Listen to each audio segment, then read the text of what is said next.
I told Bill, Mace, Black, and Donnie everything Maggie had explained. Black said he'd return as soon as he had information on Atticus and Rhodes Grease. He seemed confident they'd uncover something more than what we already knew. I can't help wondering what he'll ask of me when I talk to him later today. I'll get to talk to Simon, but you know he'll want something more, I said to Donnie, who agreed. What can I give him, do you think?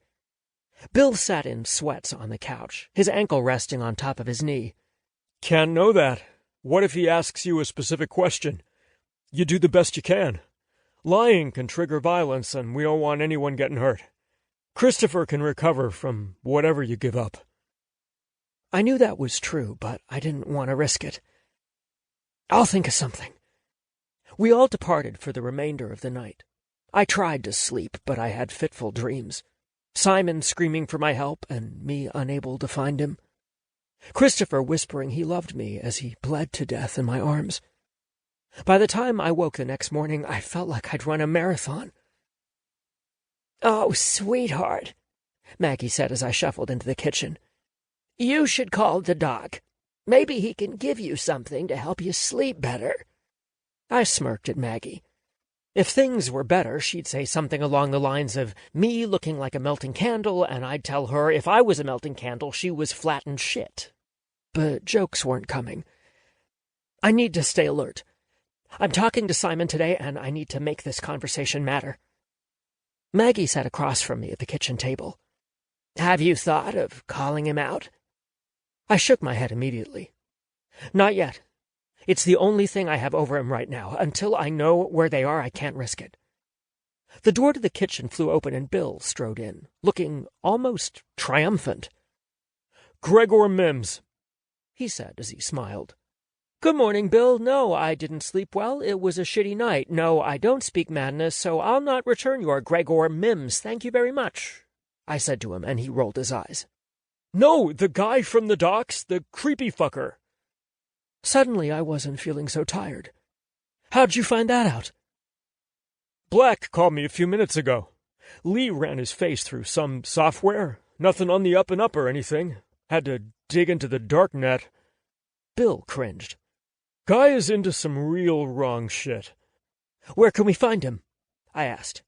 His joy seemed to fade. "That's the not-so-great news. He doesn't exactly hang out in sports bars or normal nightclubs. He tends to frequent the seedier places, the ones where the screams are ignored." Jesus Christ. We need a plan. Black has Lee digging. Hopefully we'll figure out a way to corner this guy, get info, and bring Christopher and Simon home," Bill said as he fixed himself a cup of coffee. "When is the call?" Maggie asked me. "I don't know. He does what he wants when he wants." It turned out to be a very slow morning. Black hadn't called with news on what Lee was finding. Atticus hadn't called, and I was getting very antsy. The phone rang at 4 in the afternoon, and it took everything in my power not to scream, "What took you so long?" But I refrained. "Sorry it took me so long to call you, Snow," Atticus said when I answered. "Did it?" I pretended not to notice, and he just laughed.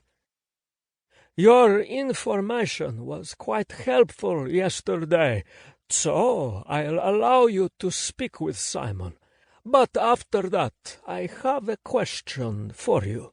If you answer well and to my liking, then the next time you speak with your husband, it will be on screen." Seeing Christopher's face would tell me everything about how he was being treated, and I grabbed at the chance. "Oh, yes, thank you," I said. "Okay, here's Simon. You'll be on speaker, so remember that." There was some rustling. Then his voice. "Snow? That you?" He sounded like the scared little boy in the alley years ago. I was there then to protect him, and my already bruised heart began to crack. "8?" I whispered, and he huffed a laugh. "I miss you." "I miss you too. I want to come home." It took me a second to control myself. The tears fell, but I willed my voice to stay strong.